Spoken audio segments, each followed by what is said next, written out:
So, hello and welcome to another exciting episode and inspired episode of Good Fat Life. And my guests today are Angela and Don Putkela. There you go. Welcome. And this is so exciting to me because I've lived in Livingston County for almost 20 years, and I have not ever heard of you and the work that you're doing, the amazing work that you're doing, until through Johnny, right?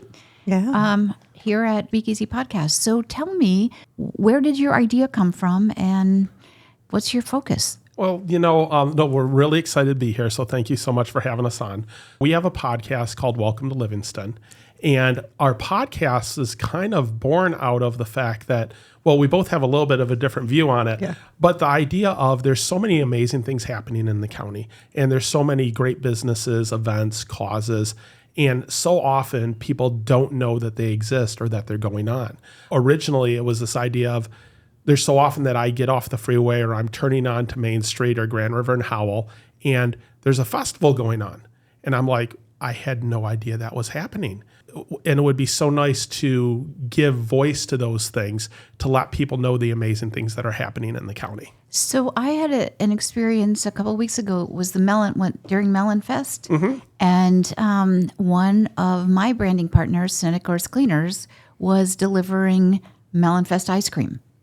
Right? And I'd never heard of it. I didn't even know anything about it. And so he made this post, and I was like, why don't I know about this? So I've been on kind of a mission to find ways to connect those dots, because you're right, there's so much going on here, and it's just hard to know.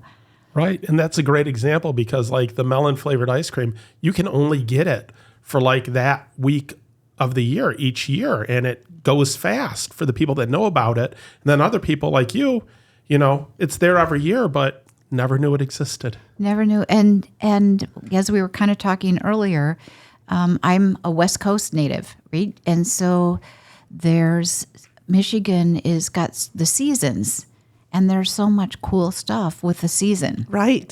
Absolutely. Our climate, and it's really a nice place to live. It's so tell me more about, what it is that drove you. So you have a weekly podcast, is that? Yeah, and we record out of the Speakeasy here, just like you do. So we've been hearing about you for years. Yeah. Well, and we also share our world headquarters, if you will. Yeah. Yes. Livingston County for you at the Brighton Lighthouse. 100%. World headquarters for me. And it's a great space. And Dan and Anna, who are such phenomenal people. We've had them on our podcast before even. And it's just amazing how intertwined everybody is. You might not know somebody, but boy, you know a lot of people in common, right? In common, right. And then you find out, just like I found out today, that we share that resource as our business headquarters. Right. Absolutely. Such a small town. In a small town feel, it's been just wonderful, because Don and I are realtors by trade, right? We own our own real estate brokerage, and during the pandemic, basically a lot of people realized that where they were living was not where they wanted to be, and that Livingston County is such a fantastic place. We had people pouring in from all these other areas, and that was kind of as we were getting it started here. And so in terms of our podcast appearing every week, the neat part is building up these small businesses and events and causes gives them a chance and a voice that they may not otherwise have.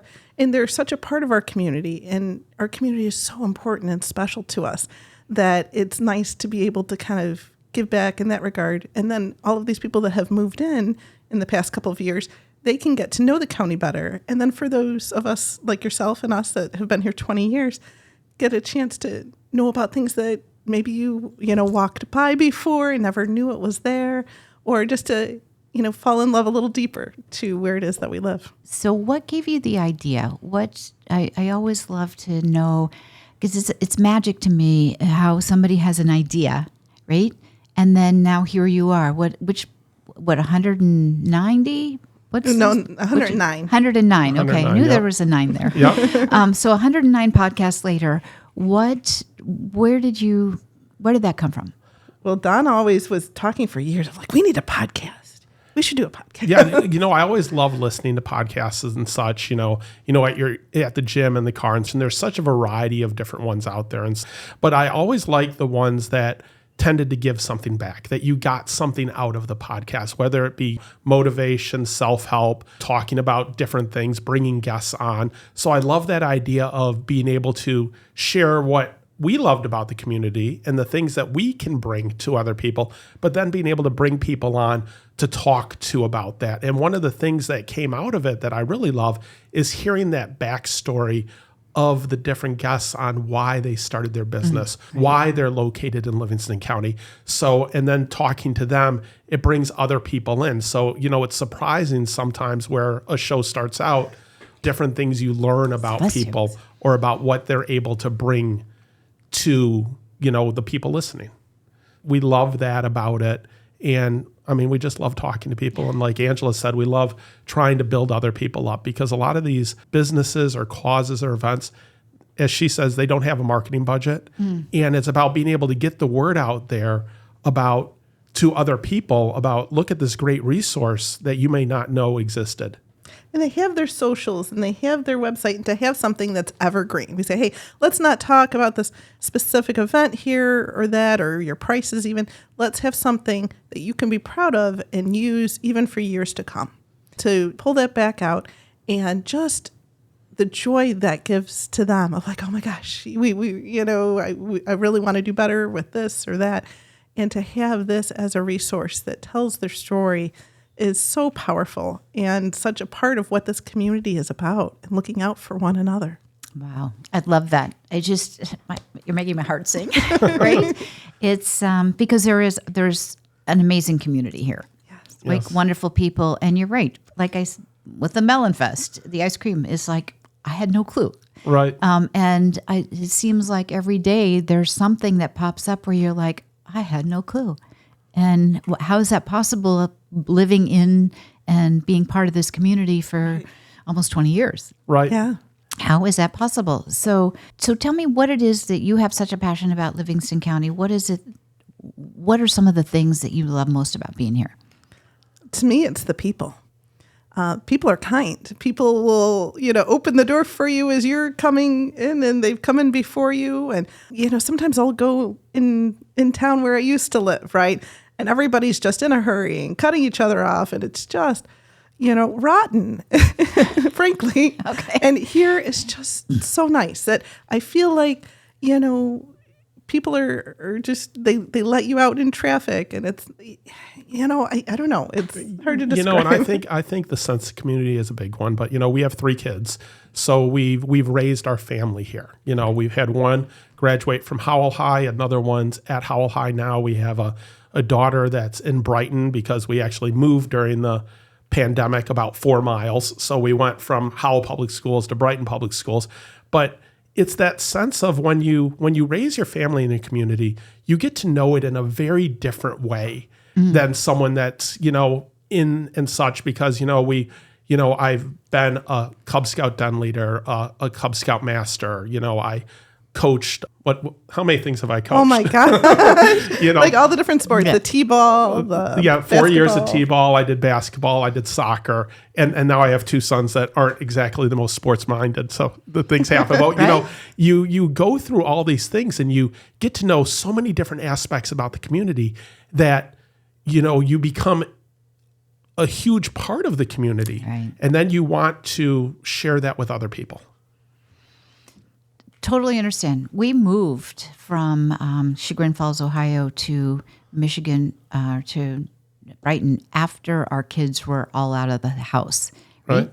And so it was very different. The kids were all involved with all their things when they were in school. And so when you move and you're like starting from scratch, Right. without kids, it's like, how do you meet people? Right. Yes. And it's, for me, part of it was the women's Livingston County choirs, right? I just happened to meet a neighbor walking down the street. She said, "Hi, how you doing?" And we started talking, and she says, "Oh, I'm having a party. Would you like to come?" And you're right. People are very nice and considerate So and friendly. kind and open, and then one thing led to the next. But it is interesting how it just becomes who you are. And so when we lost that with the kids and the families, it's been relatively easy to make friends and be part of the community here. Right. It's a very welcoming committee. It's Very a welcoming, much yeah, so. it is. And you're right, there are lots of things going on. So it doesn't matter what your interest is, those people are here. Yeah. And that's what I always say to people in Oregon, because they're like, why would you want to live in, Detroit? And I'm like, well, we don't live in Detroit, and there's something for everybody. Right. Right. I mean, we still have that small town community feel. We have I would say that traditional idea of a downtown. You have a lot of these, whether it be Howell, Fowlerville, Pinckney, Brighton, they actually have a downtown with a downtown businesses. So it breeds a different type of atmosphere. And it, like I said, we love the different festivals and the different things that go on, from some of the runs that they do, the witches' nights out, all of those things. There's a lot of fun things.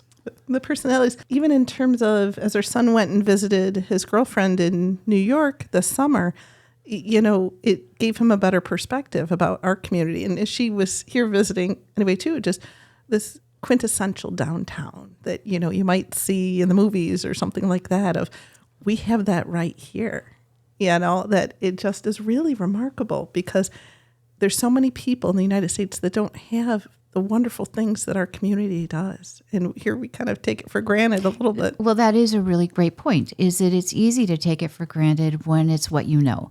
Right. Right. But if you don't get out and see, this isn't what everybody has. So what's some of your favorite ways to find out about stuff? Wow. When we were talking earlier about it, it sometimes becomes difficult to find all the different events that are going on. So, we do a monthly newsletter that you can get through our website that I always put on it community events that are coming up. And what I found is I'm jumping to a lot of different things. I'm looking at the local Chamber of Commerce websites. I'm going to WHMI News, which has a great side calendar that people can go and put in upcoming events. So some of the things that may not get as much publicity end up in there. But then I always, since we've been doing this a number of years, I know the things that are coming up. I know when Taste of Brighton is, or I know that during the summer, Balloon Fest. But during the summer, on Friday nights, there's concerts in downtown Howell. And on Sundays, there's concerts at the high school in Brighton, so I didn't know that either. Exactly. Right? They every other Sunday there's a classic car show, and they bring in a band, they'll have an Eagles tribute band or Margaritaville type band and such. So they bring in these, so I'm looking at all these different things to see, what are the things that are going on. But then year before last, when downtown Brighton redid their downtown street, that's one of the things where we really were trying to give back to those businesses, to have those businesses on to talk about them and such. And then some of those festivals moved to Mount Brighton. So now we have the new Yellowstone Festival at Mount Brighton, where they bring in country music once a year, and they have a concert there. Yeah. So, and in your defense, we didn't even know about the choral group till you mentioned them, And they've been here for 30 years, right? Yeah. And so there's so much. It here. is It's so robust. So I love that. And I've been talking, as I told you, I'm on the Heartland Chamber right. Board. And one of the reasons that I wanted to do that is to find out more about what's going on, and it helps, but still there's just so much. Right. And you guys have a wonderful community theater up in Heartland. So I mean, there's great things going on up there as well. And the art walk, the new art walk, which happens kind of the second annual one is coming up, and so.